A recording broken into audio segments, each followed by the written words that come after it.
St Mary's Mansions Regeneration Project was delivered as a partnership between Clúid, local residents, the Department of Housing, Dublin City Council, the European Investment Bank, the Housing Finance Agency, Inner City Organisations Network and Rebuilding Ireland. The funding for this project was very interesting. It was part-funded by the European Investment Bank. Nobody really wanted to see St Mary's demolished, so we explored the option of putting on 2 extra floors, so we were able to increase the overall footprint and still retain 80 apartments that met modern building standards.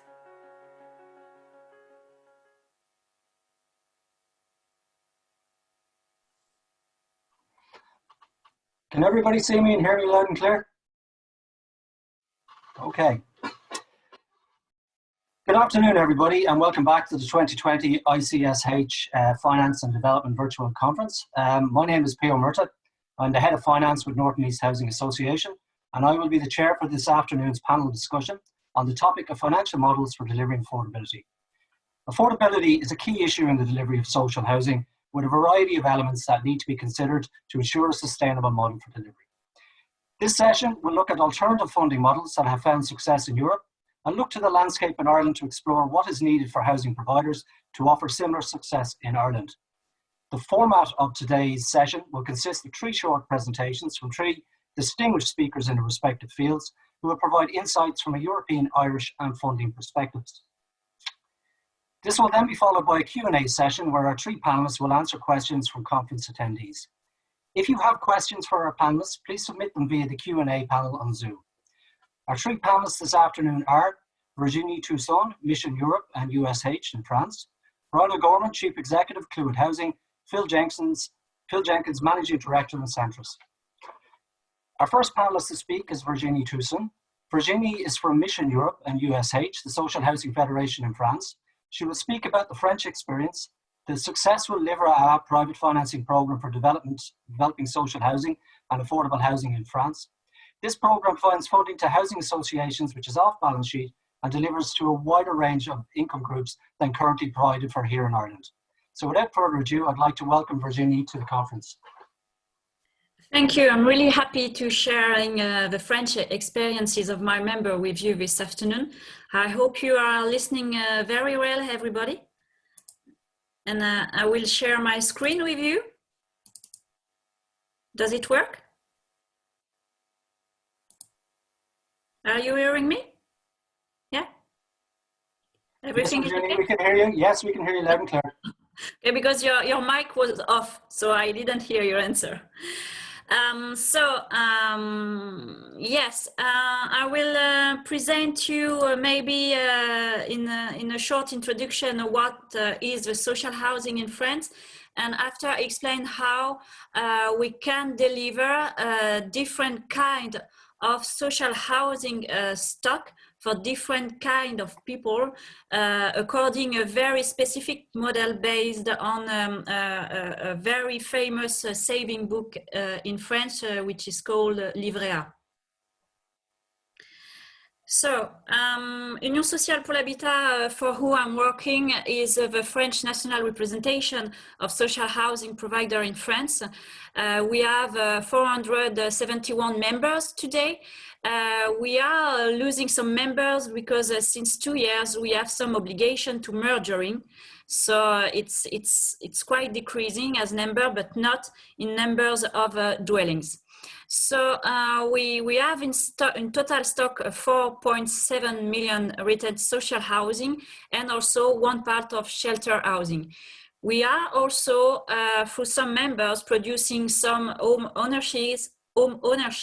Of course, it's not in the figures because we are selling at the end, so it's not anymore in our stock. We have around 10 million people house, which is about 15% of the total housing stock in France. We have, as you mentioned in introduction, a wide mission defined by national law, which has to come from right to housing implementation in order to offer sustainable housing for the most vulnerable, to salaries and to people in order to create with medium income in order to produce mixed neighborhoods. So we have both tasks in fact. we're in the system to be social housing to be allocated is also obliged to fulfill some rules of allocation based on social condition, including a specific procedure for the right to housing implementation. And all those kind of demands should also comply with income ceiling defined by the states also. Half of our households are receiving housing allowances also to have to pay the rent. Maybe just to let you know that since 3 years now, the French social housing sector is facing many reforms coming from the new government in France, including lots of cuts, mainly in housing allowances, which also, of course, has an impact of a decrease of our own funds. So as I mentioned in the introduction, our mission is to deliver social housing from right to housing to salaries or medium income people. So in order to do that, social housing providers in France are allowed to produce 3 kinds of offer. And this offer is defined, in fact, by the kind of the loan social housing will conclude with the Caisse des dépôts et de consignation, which is the national public bank. So according to the loan you are contracting to produce this new offer or to produce this new offer, you fixed the rent per square meter and also the ceiling applying to the person who is entitled to enter in our stock. So those 3 products are named, as you can see, PLAI, PLUS, and PLS. It's very social, and most affordable products in order to be able to answer to this variety of demand and mission. You need to keep in consideration that social housing providers in France are not allowed to do something else that is not in the law. So they are only allowed to do what is written in their missions. I give you as information for each product the example of the income ceiling for 1 single person or 1 couple, and also the price of the rent per square meter that we are entitled to ask to the tenants. What is important here is to understand that our main production is the 2 last product, which is social and affordable. And it's true that our members are not producing a lot very social offers today because mainly of the cost of the land. Because in order to produce, we need also to have the authorization of the state, and the budget need to be balanced. Because of this cost of the land, it's really difficult to have a balanced project financially with this kind of loans. So with this kind of product, I gave you also the figures of an average income in our stock in order to give you some information, and also different figures about the average standard of living of our tenants, because as you can imagine, the poorest people are more represented in our stock than in the private social housing, than in a private housing stock. Considering the production and the finance of our model, which is important to understand too, there's a national binding objective of 25% of social housing in each local authorities. So this means that local authorities need to approve some project, and if they don't want so, they will have to pay some fees to state dedicated to a specific fund to continue to finance social housing. We don't see so much local authorities not implementing that. I have to be honest, it's a minority of local authorities who are not fulfilling this principle. We have a high objective of production because the demand is really high in France of social housing. So between 125,000 and 155,000 new units per year. Half it's done by ourselves and half is done per procurement. And you have an idea also of the amount of investment required per year to achieve this objective. So the way to finance our production is based on two principles. The housing allowances in one side, in order to let people in our stock to pay the rent, because the rent is the way how we are able to reimburse the loan.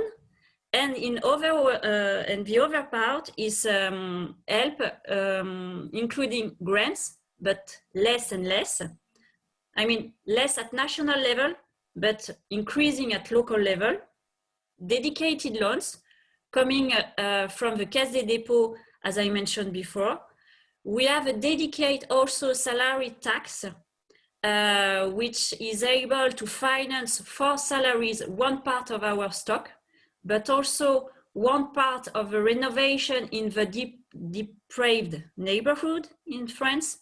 We have some tax exemption, low VAT, and you can see the total amount of what is representing. And of course, to finance a new project or renovation, we are putting on table our own funds resulting from the exploitation of our stock, which is now there since more than 100 years. And I gave you also the total depth of the total federation, which is mainly in the end of Caisse des Dépôts, which is our main financer. So now I will present our specificity, this kind of loans organized by Caisse des Dépôts, so the Public Investment Bank, which is the Livret A. So the Livret A is the very most popular saving book in France. It's really easy to open. 63 million of people has it in France, and we are 67 million. So you can understand that everyone is earning this kind of saving book. This saving book, Livret A, is accessible in every bank and is centralized by this French bank, Caisse des Dépôts, who is able to transform it in long-term loans, more than 40 years, for social housing provider, and offering this in this way interesting rates, which are also fixed by national authorities. So the rate of a Livret A is a calculation based on the average between interbank rates and inflation rates, and it's revised twice a year. This means that the loans are variable for social housing provider. So the idea is to maintain a certain balance between an interest rate still interesting for people to put money on the Livret A, but not too high in order to offer cheap interest loan for social housing providers. So today it's at 0.5, and you have an example. You have some example of what is converted for rates for social housing provider for each kind of product, PLAI, Plus, and PLS. I gave you the amount of today money at disposal on those saving book. It's quite huge, and the fear for us is that, considering we are facing many reforms since 3 days, it's the temptation of the government to use this money not only to finance social housing provider, but maybe to finance other kind of priorities. But what we can see with this experience is the stability of this way to finance social housing works since more than 100 years, and there were no failure in the system concerning the reimbursement of loans. So we think it's this element who is at the heart of the success of our capacity to continue to respond to our objective really high of new construction per year. So I think I gave you the main information of it, but I would be really happy to answer to any question if you have so. Thank you very much, Virginie, for that excellent perspective on the very successful and long-lasting French model. We're going to move on now to our next speaker. Our next speaker is Brian O'Gorman. Brian is well known in the sector with unparalleled experience in social housing as a CEO of Clúid Housing for the past 20 years. Brian has previously served as the president of the ICSH and was a member of the Dublin City Strategic Policy Committee for Housing. Brian is going to provide an Irish perspective on affordable rental landscape, what needs to be put in place and how it can be delivered. So can I welcome to the conference, Brian, please? Yeah, thanks very much indeed. And after that very interesting presentation and extremely envious of what they've managed to deliver in France. My presentation is still at the concept stage, I'm afraid, so we're still dreaming about it. I'll go quickly on. This is what I hope to cover during my presentation, which is, I'm not going to dwell on long introductions, but this is what I'm going to cover: the affordable rental delivery, about the properties, the residents and the market, how it will operate, what needs to be in place and how it gets delivered. So first of all, what is it? It's long-term rental housing available in perpetuity at increased affordability to market rents. So when you're thinking about this, think about something like the Ivy Trust, which began developing properties before the foundation of the state. What it is not is a stepping stone to home ownership, or not a stopgap before an escape to the suburbs. It's a lifestyle choice indexed to 75% of the market rent. It's housing which promotes social stability, addressing a large unmet need, responding to the economic difficulties highlighted by chambers of commerce and employers who despair of being able to attract workers given the struggle to obtain quality, affordable housing in our major cities.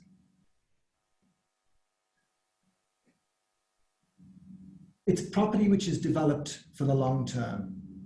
It's located to encourage the development of vibrant urban culture, composed of households at different stages of the life cycle, within a mix of tenures and a mix of property sizes.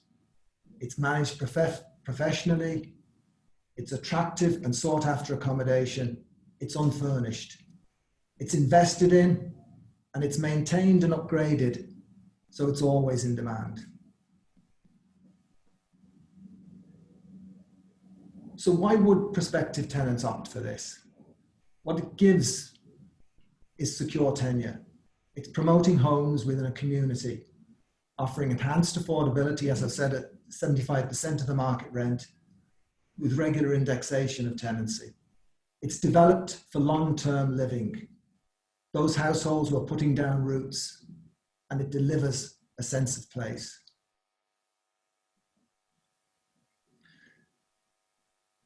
There are also benefits to the wider housing economy, addressing a shortage of supply and the affordability issue, with tenants currently paying too large a percentage of income on rent. It's a truly new tenure, helping to diversify tenure in our cities, which at the moment are at risk of being increasingly polarized between high-end PRS and high levels of social rental housing. It will moderate the tendency for the destructive boom and bust in the housing sector. Its purpose is to allow people to be part of a growing and vibrant urban community.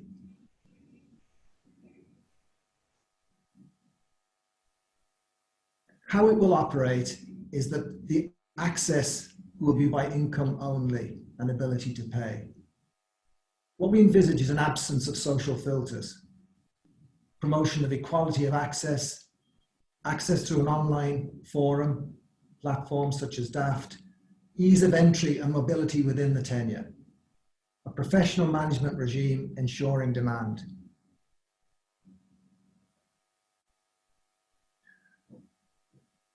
So how to make this happen?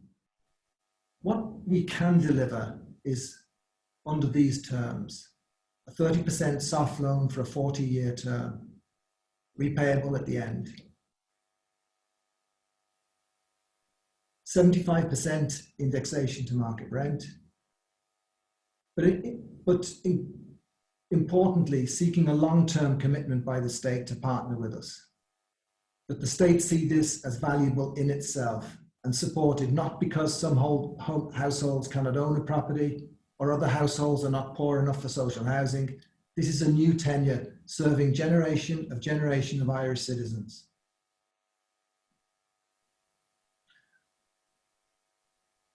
What Clúid and other AHBs are willing to give is to take on the market risk of not filling the units.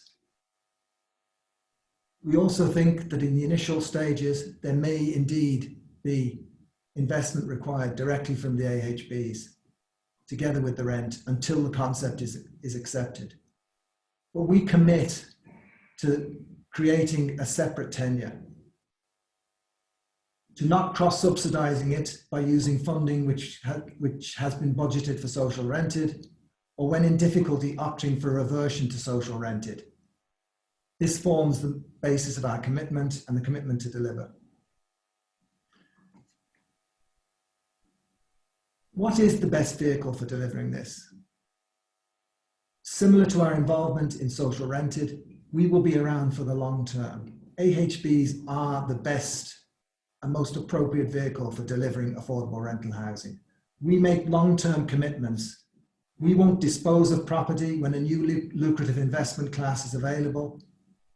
We have existing delivery lines and pipelines which support this diversification, and we have increased our capacity and can deliver on a continuous basis.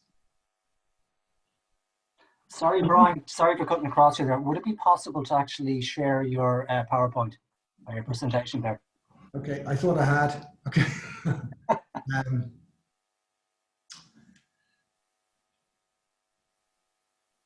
Apologies.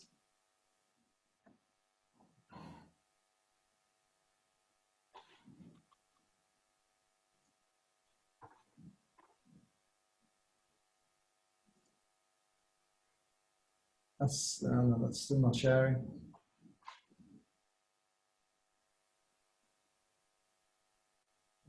Yeah. If you move to slideshow, that should bring it up.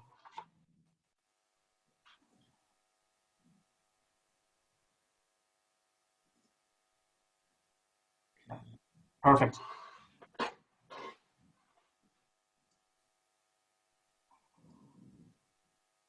Okay, is that better? That's a lot better. I'm wondering where I go with this now, but anyway, because I'm quite near the end. But will I press on, I suppose, at this stage? Yeah. Please do. Okay. So, sorry, but I won't go back to the beginning. I'll just go where I was.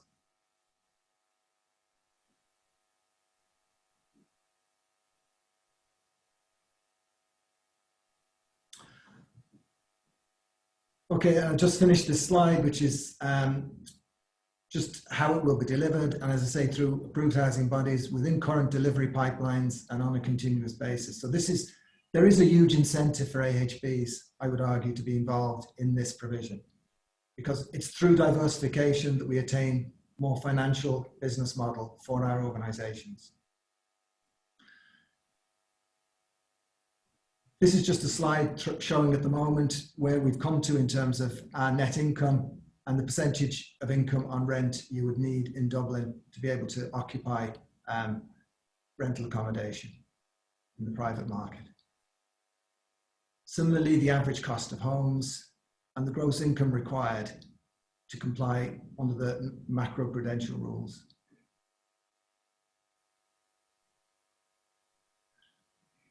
I suppose I want to finish with 3 key messages.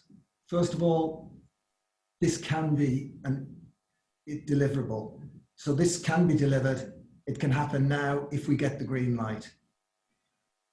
Without it, we're never likely to have a stable housing market. And AHBs are willing to deliver this and are the best vehicle to deliver it. So apologies about the non-appearance of the slides. I hope people got the gist of what I said, so apologies about that. Thank you very much, Brian. We can actually, I'm sure we can share the slideshow after the presentation if anybody wants to have a look at it. Just moving on then, thank you very much for the Irish perspective, and I think what is potentially a huge opportunity for the sector. And I'm sure there's plenty of questions that will come in relation to that. We'll move on now to our next speaker, which is who is Phil Jenkins. Phil is a founding partner and managing director of Centrus and draws upon 20 years of investment banking and advisory experience across derivatives, commercial banking, structuring and debt capital markets. He has advised a range of well-known companies on funding strategies, renegotiations and capital raisings. He will comment on environmental, social and governance factors, in particular what they are, how to use them, and how they can be more financial bodies, including institutional investors, providing investment into social and affordable housing to provide more affordable homes. I'd like to welcome Phil to the conference. Are you there, Phil? I am. Thank you, Peter. Can you hear me? I can indeed. You're loud and clear. Excellent. Excellent. Thank you. Okay, so good afternoon, everyone. I just wanted to perhaps start by giving a very brief introduction to Centrus. So we're a financial services group based in London and Dublin, and one of our taglines, I suppose, is around this sort of question of finance with purpose. And so, you know, we're very much plugged into questions of environmental, social, and governance, you know, reporting and frameworks, and also sustainability across the sectors which we work in, which are largely to do with essential services, including things like infrastructure, affordable housing, student accommodation. So we work with a very large range of housing providers, both in the UK and in Ireland, and I'm sure a number of our Irish clients are sort of enjoying the conference over the last couple of days. So I thought I'd just start with by stepping back and sort of asking the obvious question, which is what is ESG about? It's a hugely sort of common term that you see at the moment, and it really covers these 3 core areas around environmental, social and governance reporting and factors, which are becoming increasingly important in the investor universe.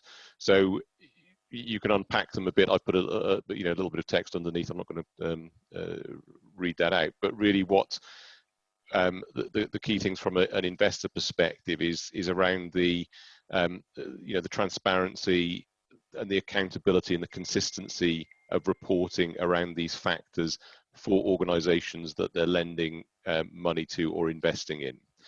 And that really allows lenders and investors to think about the opportunities that are being put in front of them, prioritize different opportunities and compare them based on relatively consistent set of factors, and to consider a range of factors alongside the traditional measures that lenders and investors would have looked at in terms of the creditworthiness of a borrower. So this is becoming almost as important as the traditional measures of the balance sheet or the I&E or the business model.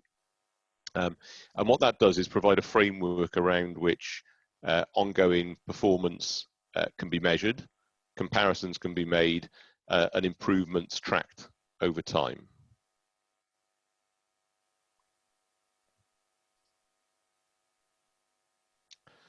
So the growth in ESG investing is very significant at the moment. You can see on the bottom left-hand side there that this was a Deutsche Bank chart that I pulled out, where they estimate that of the current global assets under management for institutional investors, given where we are today, around 50% of the total assets under management globally already factor in ESG principles into their methodologies. They're forecasting that by 2030 that will grown to 95% of total assets under management. Now, there are a number of factors driving this, and I'd like to think of it as the pressures being sort of brought in from all sides to investors. So you've got, for example, in the UK, where defined benefit pension schemes have to include ESG policies within their remits to asset managers. So that puts pressure on the asset managers to factor in ESG into their thinking. And then you've got regulators. So, for example, in the EU, you've got the development of a green bond standard. So market practitioners and regulators and policymakers all sort of pushing in on that direction too. And then you've got the corporates themselves that, from a reporting perspective, again, are being pushed through stewardship codes and the like to be more transparent and report on these factors. So the top right-hand graph there just shows that, and this was I think across the Eurozone, but that green bond issuance, corporate green bond issuance, it now accounts for almost sort of 60% of all green bond issuance. So it's been very easy for sort of public sector bodies or government-related issuers to issue green bonds, but now that's sort of moving into the corporate sector. And you've also got then the UN principles, which are being rolled out in a very significant way across the world. So there's a whole sort of host of factors driving the momentum behind ESG investing. So obviously my experience is more directly involved in what's been happening in the UK market, where you've seen a growth of both ESG and impact investing. Slight nuance of the difference between the two. I like to think of ESG as the sort of core requirements to report and monitor across these factors that we've outlined. Impact is something slightly different, which is where a lender or investor is lending you money for a certain scheme or project or initiative, and there are sort of measurables that come out of that, and we've seen a number of examples of this with sustainability linked loans to UK housing associations, where they're linked to a specific deliverable, whether that's around getting people into employment, childcare places, sustainability rollout across housing stock. There's a whole host of different measures that can be used there. So you've seen the sustainability linked loans rolled out by a number of bank lenders. You've seen people like Clarion Housing Group, who's been really a thought leader in this area and has been one of the first ones to go for third-party accreditation on its ESG performance, which has issued a green bond earlier this year, which was very successful. And with all this sort of happening in the background, Centrus took a leading role in setting about developing an ESG framework for UK social housing. Because I think, surprisingly, we and I'm sure you think of the same thing in an Irish context, that you've got a sector that undertakes work on a day-to-day basis, which very obviously fits into an ESG friendly environment, if you like. But to some extent, there was probably a little bit of complacency, for want of a better word, on the part of the UK social housing sector, where people thought, well, of course we do all this, and we're good corporate citizens and good stewards of investment, but there was no framework in place to really articulate that in a way that was useful to investors. So what we found was happening with our clients was they were receiving, you know, a questionnaire from one investor one day and then another questionnaire from another investor. And because nothing was in place in terms of a framework, each of them was slightly different, or they were drawn from different, you know, different sectors of the market, and they weren't really tailored to affordable housing. And clients were having to spend an awful lot of time gathering different sets of data to respond to these things. And so we set about bringing a group of sort of like-minded organisations together, and these are were the core sponsors of that. And as you can see, that includes banks, it includes professional services organisations like ourselves, it includes some very large housing associations, it includes some very large investment institutions, it includes people like Big Society Capital and the Impact Investing Institute in the UK, which are specifically set up to promote some of these principles. And the idea was that by getting a kind of coalition of the willing together to undertake this work, we could develop real momentum in doing that.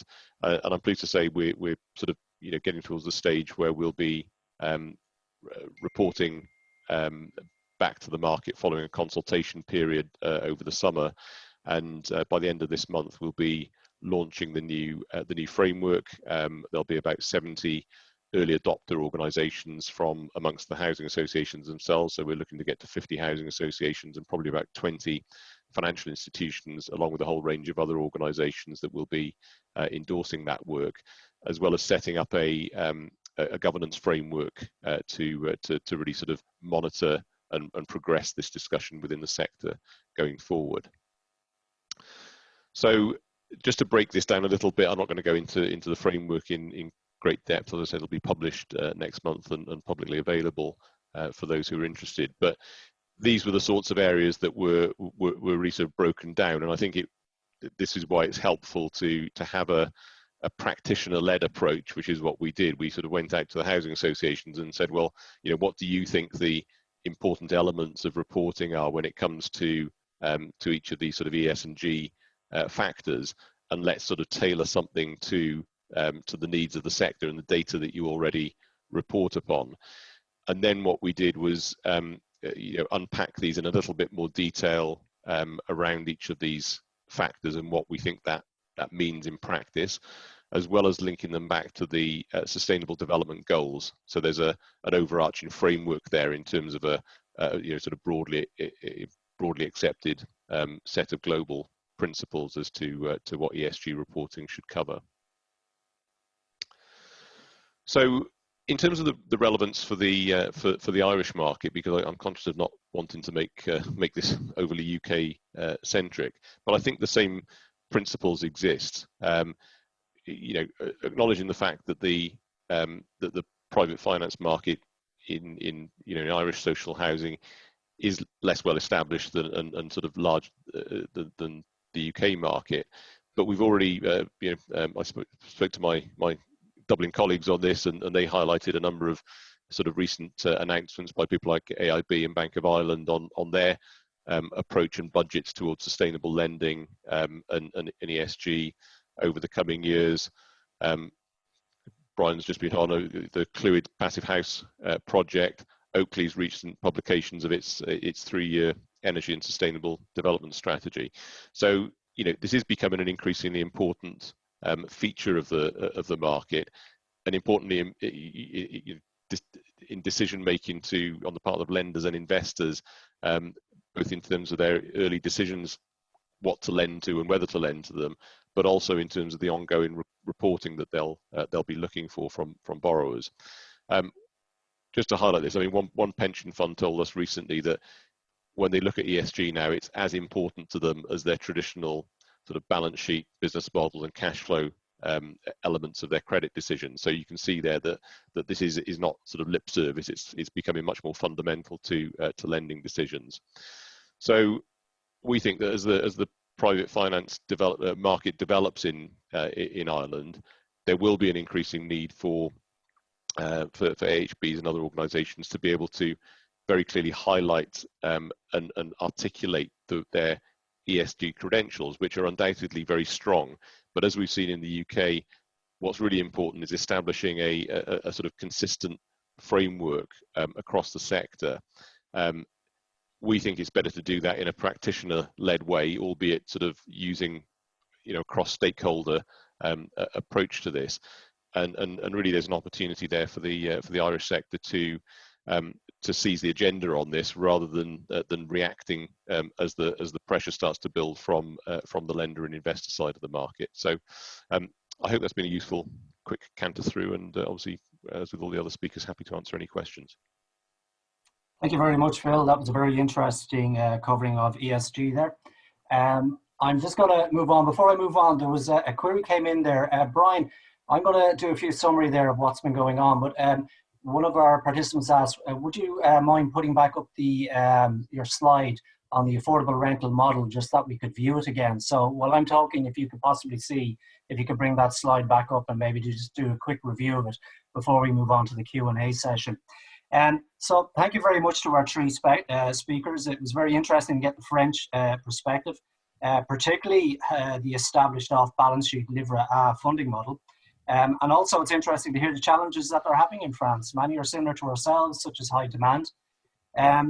Also, Brian's summary of the affordable rental opportunity within Ireland, what we need to do to unlock affordable housing and how we can go about delivering it. And finally, from Phil, I think a very excellent overview of ESG from the investor perspective, the global growth in ESG investment, and the ESG framework for social housing in the UK and its relevance and potential to be used in Ireland. I suppose that just brings me along nicely to bring to your attention that there is currently an ongoing work to develop a financial model for cost rental under the auspices of the ICSH Finance Committee Working Group. I suppose the objective of this is to provide some insight into the work and key objectives and high-level assumptions are to build on state land, rents set to recover costs to the greatest extent possible and remain affordable to those who don't qualify for social housing or housing subsidies, available and attractive to low and middle income earners, remaining a local authority or AHB ownership in perpetuity, i.e. not leaking into the private market, maintaining affordability in a perpetuity, outside the general government sector, i.e. off-balance sheet, comply with state aid rules, private sector funding to be without recourse to the underlying asset. Now, this model is currently undergoing a sanity check and internal review. And once we have come to a consensus on a viable solution, the next step will be to engage in a consultation process with wider stakeholders. So hopefully within the next few months, we might see a model coming out from the ICSH that might provide a way forward for everybody. Brian, I'm just going to, are you ready to maybe go back and cover that slide? If I can, I will. Sorry for putting you on the spot. No,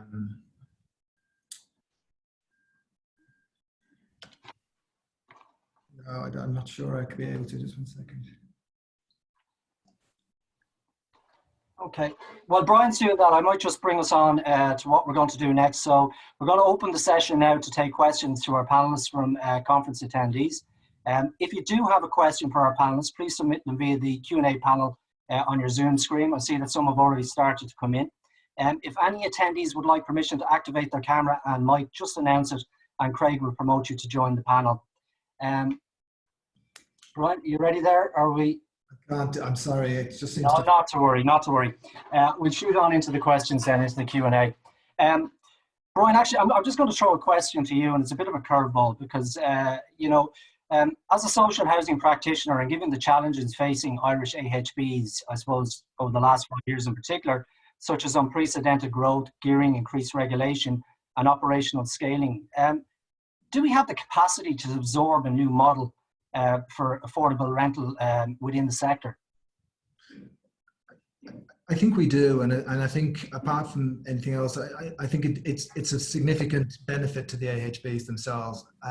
At the moment, we are one product businesses. We do social rental housing. I think affordable rental housing gives us that diversification, which strengthens our businesses and ultimately will help sustain our businesses into the future. I think as well, what we're encountering, and I'm sure other AHBs are encountering, is that larger and larger sites are being offered to us. So sites, you know, of 100 plus homes to build. It's extremely difficult, and perhaps not the best outcome that the entire scheme would be social housing. Affordable rental gives us an option to introduce a new tenure mix, to diversify, and to create that tenure mix, which I think is the bedrock of a sustainable community into the future. So I think it's something that I think will sustain our businesses, but also I think the wider economic benefits of this far outweigh the negatives involved in it. Yes, I accept it's a risk, and I accept it's another substantial ask. But as I say, there are key benefits for the housing association, but also in terms of tackling larger sites, I think it's of huge benefit to us. I think the other piece is that, and I don't know how much you want to play this kind of argument, but certainly we're enabled to do what we do because of the large and very generous transfers that occur into social housing. At the moment, there is a huge cohort of the population who can't afford to buy, they can't afford the private rental market, and they're not poor enough for social rental. It's a huge untapped, and I think that in order to promote social solidarity, I think the whole sector and the whole country, in fact, must look and try to deal with that large cohort of people who aren't being housed efficiently and are trapped in very high-end and very expensive private rental accommodation. Okay, thank you, Brian. I'm actually going to field another question to you, but I have two other questions in from Donald McManus for Virginie and one from John Hannigan for Phil. So we might try and take them live, Craig. So first, I'll throw the question to you, Brian. Could you elaborate on delivering affordable housing with current delivery pipelines? Would this include combining affordable rental and social housing on the one site?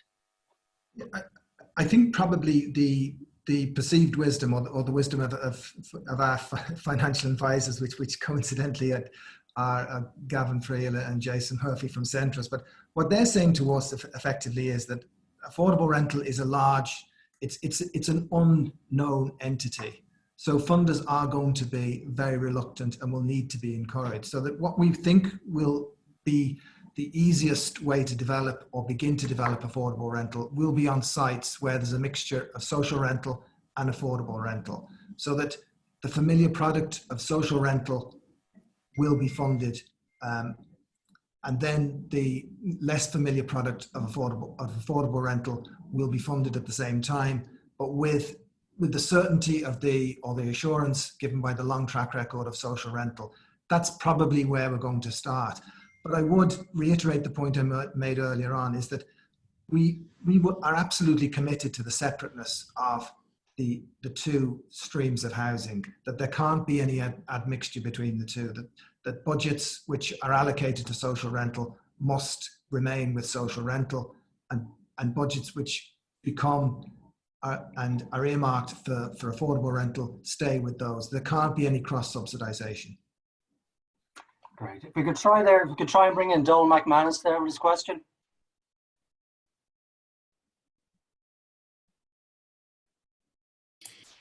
Yeah, I was writing the answer. So considering the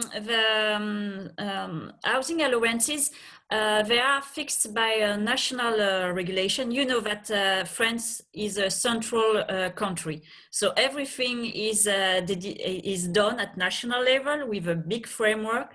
So even housing allowances are fixed like that. It's defined according to the social situation of a tenant regarding the price per square meter of the dwellings. And considering a social housing provider, we have a contract with the social affairs at local level to receive these housing allowances directly, in order to be sure that this money is going to pay the rent. And for us also, it gives us some security on the payment on this part. The other part of the question was about is the cuts of housing allowances as an impact on our choice to build this kind of project or not, or to develop a project. As I explained to you, half of our tenants are receiving housing allowances. So generally, our members have their half of their stuff secure, but without housing allowances, and the other part not. So it's not the main factor for them to decide to build or not to build. But it's true that considering the huge amount of cuts the last 2 years, generally we can see that our members in some specific areas are in a waiting position for new development, because they are afraid of their capacity to have balanced financial budget in their for the next year. So some of our members today are waiting because of those cuts to be sure not to create a difficult situation. Considering the organization of our members, each social housing member needs whatever is public, private, or cooperative, because we are representing the three of them. They need to require a specific authorization to be created. And as soon as they receive this authorization coming from the national government, they are all submitted to the same regulation. I mean, regulation on competencies, what they are able to do, regulation of the contract of rent, the condition, for example, the condition of eviction, the condition of rent payment, everything is regulated. All our activities is regulated, and everything is controlled by a dedicated body in order to guarantee the fact that our members are accomplishing their mission of public services. Thank you very much, Virginie. We might try and take the question from John Hannigan there for Phil. Yep. Hello, John. Hey, Phil. How you doing? You're right. I'm very, very good. Thank you. How are you? That's good. Let me reiterate the question a little bit differently, because you kind of went on to answer the question, first part of the question, okay, through your latter part of your presentation. So I got in a little bit early and didn't listen to the whole thing, unfortunately. I should have listened harder. But more importantly, when you were talking about the ESG and the potential structures that you're looking at and putting together in the UK, is it possible, first of all, to extend that to Ireland, which you said it was? But if we were to do that, what would we need to be doing to be able to get involved in it? And then secondly, is it possible to create the scale, or what level of scale is going to be required in order to make it interesting for funders? And is an aggregator in the Irish context something that perhaps would be a better way of approaching this? Okay. So on the first part of that, John, I think I suspect what the answer is rather than extending it to Ireland, I think there'll be a published framework coming out, I mean, which is already in the public domain, the draft of that, but that's now gone through consultation, it's being finalised at the moment.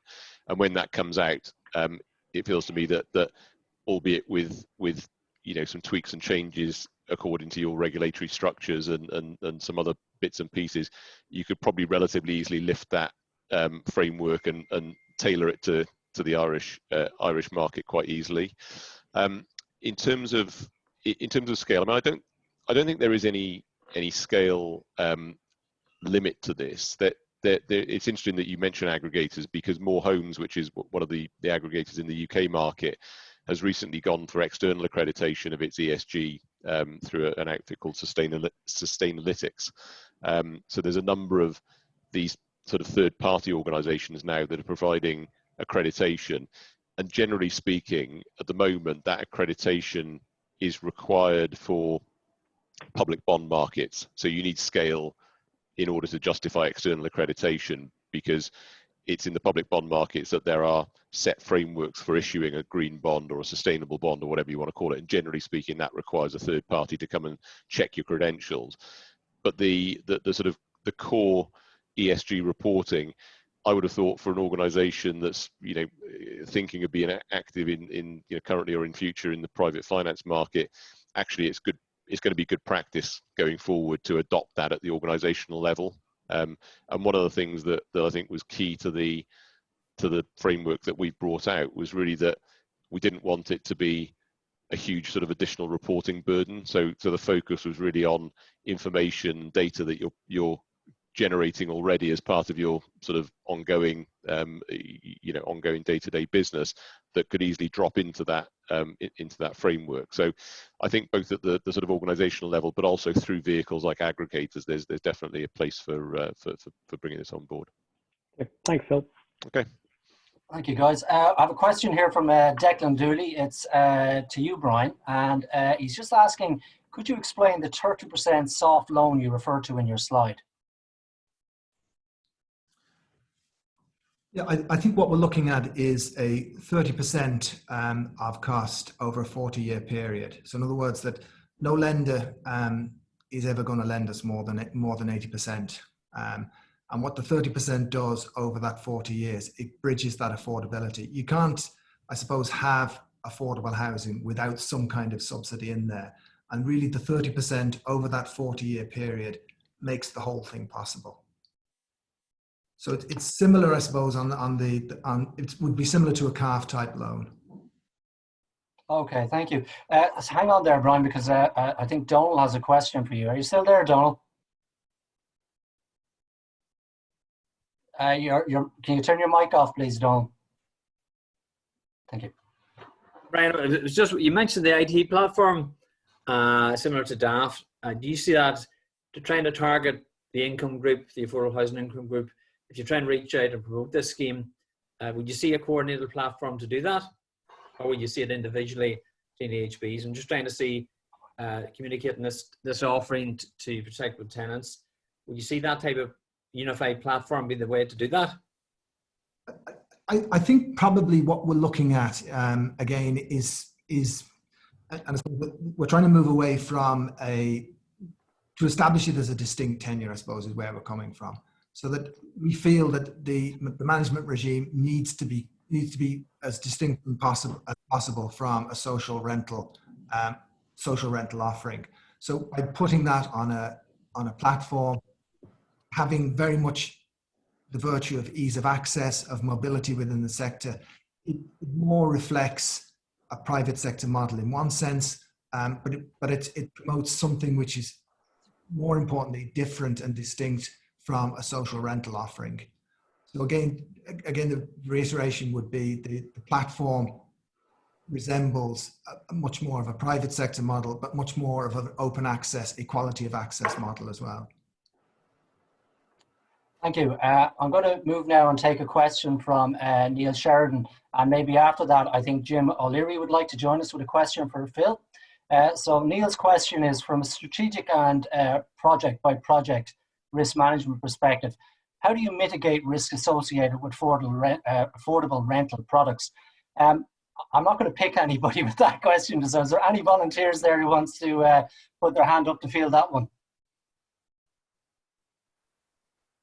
I mean, for me, I suppose the key risk would be demand risk, and certainly I think that's to some extent mitigated by making sure that you're developing your affordable rental product in areas where you're secure and safe and assured that there's going to be demand over a long period of time. I mean, we're talking about 40 years at a minimum before the initial loan is cleared. So really, demand risk is your key risk, and I think that has many features to that.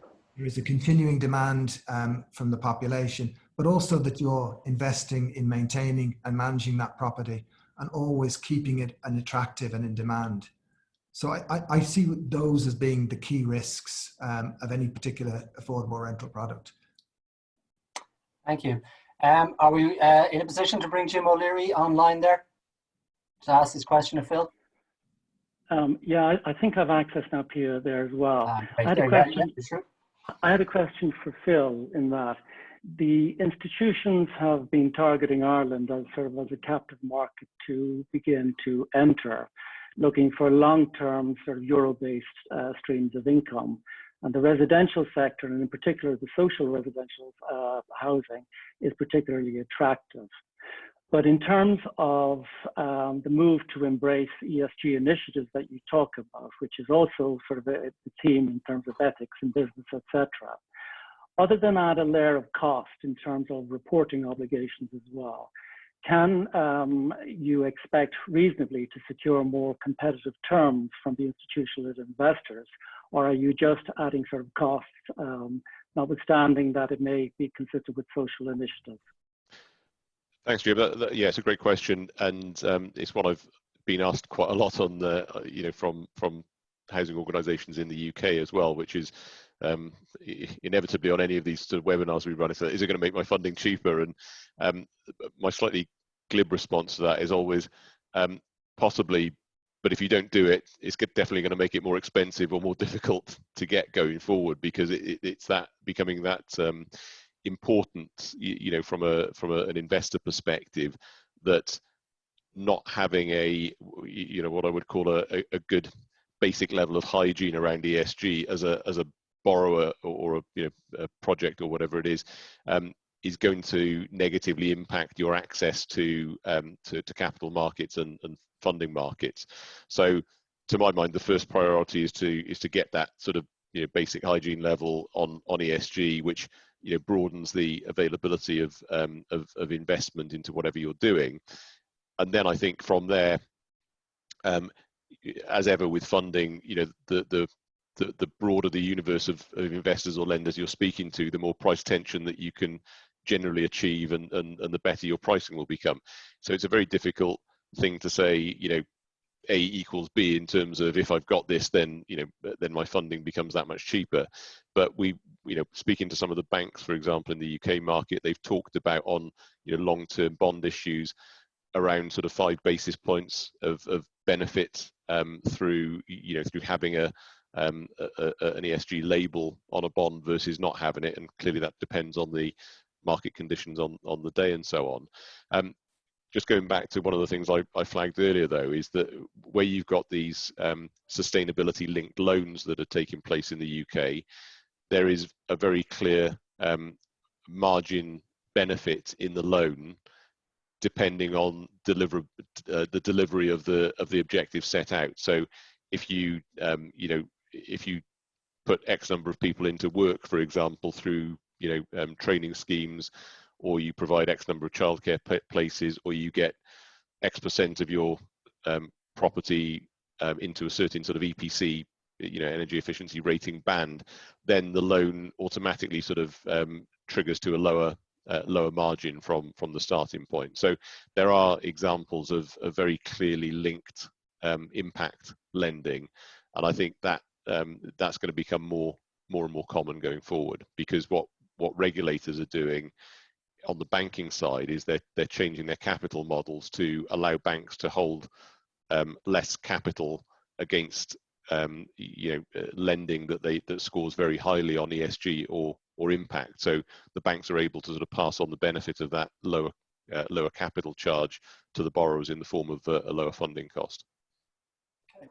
Next, I have a question again for you, Brian, from Karen Murphy. But before we get to that, after that, we have another one from Vincent Keenan, which we might try to do live. So the question from Karen is, what about the cost rental model? Do you see the affordable rental model working better? Sorry, that's for Brian, that question. I think probably my view on this would be that I think, in years to come, we will hopefully get to some kind of cost rental model. But I think initially, the start of this, I think, will have to be affordable rental. I mean, what generally happens is people point to examples of cost rental in European countries and so on. But I think we have to bear in mind that a lot of these countries began developing their stock after the Second World War, that there's 70 or 80 years of stock there. And in some countries a lot older than that. So there's a huge build up of stock which is there to be able to cross subsidize new stock and that they're developing. We don't have that advantage. Effectively, we're starting from zero. We don't have any stock that we can use, older stock that we can use to help to develop new stock. So I think cost rental other than on government owned land, will be very, very difficult to bring into this for a considerable period of time to come. But I do think that, contrary to a lot of,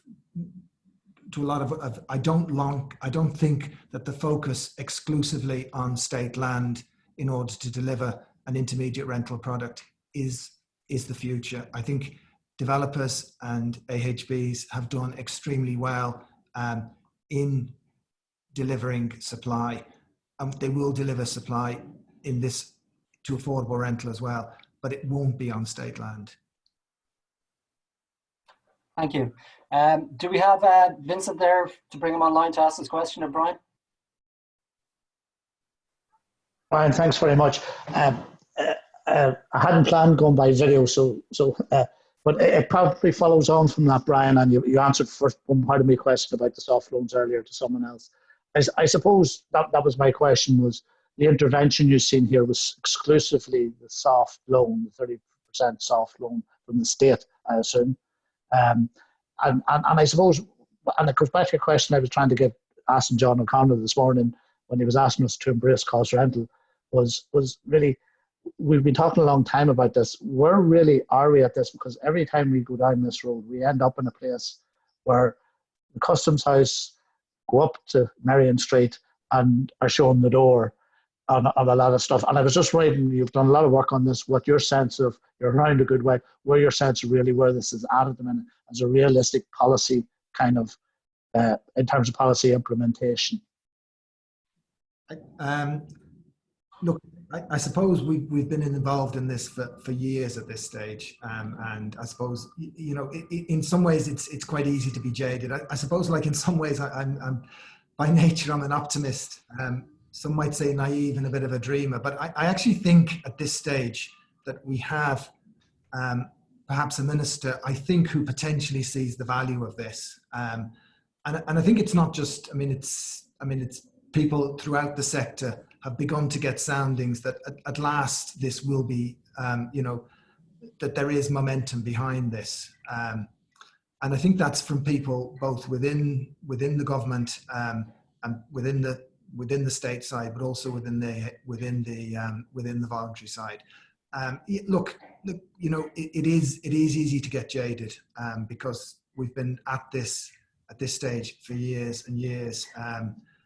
You know, and I remember one of the last conversations I had with a late colleague, Simon Brooke, who passed away last year, you know, who didn't live to see any delivery on this, was just that, you know, how, you know, this was one of the big unmet issues and unresolved issues in the Irish housing market. And, you know, right back to the NESC report in 2015, you know, if we don't deliver this, we'll continue to go through these cycles of booms and busts and continue to have an unstable housing economy.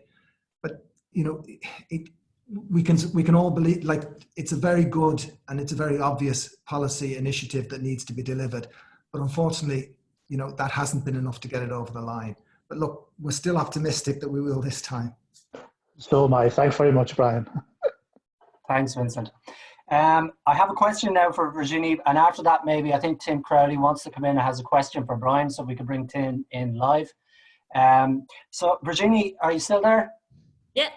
Yep. My question to you is, like, given your wider European and French experience and what you know of the situation in Ireland, we're a bit behind, but I suppose the other side of that is we're probably a bit of a blank canvas.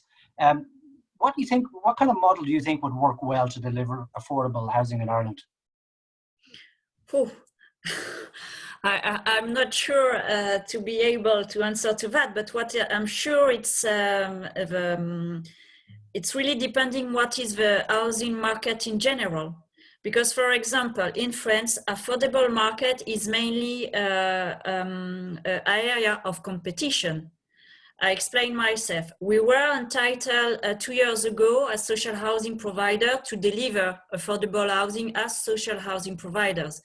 And today we are not anymore able, because these competencies was put out of our competencies. And now my members are supposed to create a sister company if they want to continue to deliver affordable housing which means with higher selling than the one I presented to you, because there's many others economical actors who are interested by this kind of offer, because it's an offer which is making profit in the big cities like Paris and so I think we are totally in different situation than in Ireland, considering the lack of affordable housing for you and the lack of affordable housing in the metropolitan areas in France. So I'm not sure if I'm able to answer to you, but what can I say from my experience is this, as Brian said before, if we are able to continue to produce, it's because we have already one part of our stock which is amortized, which means it's creating cash. So which means it's creating some own funds to continue to invest. And of course, it's because it's the cost rent model, as I understood. So it's making a big difference, of course, for this. The criticism could be, yes, but as Donald tried to say in question to me, maybe we are not producing enough very social housing stock. And it could be a criticism from our model. Sometimes we are not able to meet the need from the most vulnerable people. So I think, yeah, there's no perfect situation, and it's really depending on how is organized the whole housing market locally and also nationally. But I'm sure that considering the European big picture, all the financial opportunities, including in the EU fund, could be a way, even with a European Investment Bank, to imagine another system, create a system to finance affordable housing, because there are green lights at European level for this now. So maybe it's time to take this opportunity. Thank you. Are we ready there, Craig, to take Tim? Tim, are you there? Yes, sorry, I have to take myself off mute. Yeah, so well, thanks to Brian. It's great to hear such a clear vision for this new solution, and it would be great for the sector and certainly very supportive. So just two questions. The first one definitely for Brian, whether you've looked at getting it off balance sheet, because obviously that would be an additional great benefit for the sector. And would open up other sources of funding. And related to that, maybe more of a question for Phil, what might the cost of that borrowing be, and have we looked at security for that, and what sort of recourse there would be on the security? I guess that differs whether it's state land or not, but wonderful to hear the pitch from Brian, and it would be great to see this opening up as a new sector alongside social housing. I suppose that initially, I think, and again, it will be that initial period where we will have to prove the concept. And I think we will have to do the initial developments as Clúid. I don't think we could do it as anything else. I think in time, certainly the prospect of, developing affordable rental as a sister company is certainly extremely attractive, and certainly, would extend that separateness even further, so that there would be no risk to the parent company in terms of the social rental. And that materially, if you're developing material numbers of affordable rental units, it could be argued that you are creating an additional risk to your social rental stock. But I think initially it will have to be developed as Clúid. I mean, the whole classification issue is something that I think we are, again, only recently beginning to tackle, about 2 years after, or more than 2 years after the initial Eurostat judgment that we were part of the government sector. But at this stage, we are, through the Irish Council for Social Housing and through the Housing Alliance, working with the department so that not just affordable rental goes off balance sheet, but also social rental delivery also goes off balance sheet. And I think it's a key objective of ours. Housing associations are independent, not-for-profit, non-government organisations, and I suppose it's something that, you know, causes anybody who's been in the sector and worked in the sector for a particular period of time, it causes us huge difficulty because our identity is as independent, and so to be classified as part of the state sector is something which is completely foreign to us. And nothing wrong with the state sector, don't get me wrong, but it's not where we work, it's not how we do our business, and we need to come off and reverse classification as quickly as possible. Okay, thank you. Sorry, Phil. That's all right, Tim. I was going to say it's a question that I've actually been chickening out and furiously sort of emailing my colleagues in the Dublin office to get the answer to while Brian was speaking. But their answer to this, I'm not going to sort of claim it as my own, is that the it sort of upwards of 3.5% is sort of you know, what we're assuming at the moment for up to sort of 70 to 80% leverage, but there's not a sort of a formal, you know, number in place or a policy yet. So I think we wouldn't want anyone to hold us to that. That's my brief and slightly chickening out answer. And will the security affect that, whether or not there's recourse to the underlying asset, or are you just relying on the rental flows? I'll have to take a rain check on that. Sorry, Tim. I'm not personally sort of familiar enough with the model, but I can get the guys to come back to you on that if that's okay. Sure. Thank you. Thank you. Thank you very much, everybody. I'll just check with you, Catherine. I think we've gone through all the questions that have come in so far. I think that's pretty much it, unless there's any others there I've missed. Yep, no, I think we have them all. So I suppose I'd like to thank our panelists, Virginie, Brian and Phil, for their excellent presentations and insights into financial models for delivering affordability, and to our conference attendees for their time and their contributions on the discussion.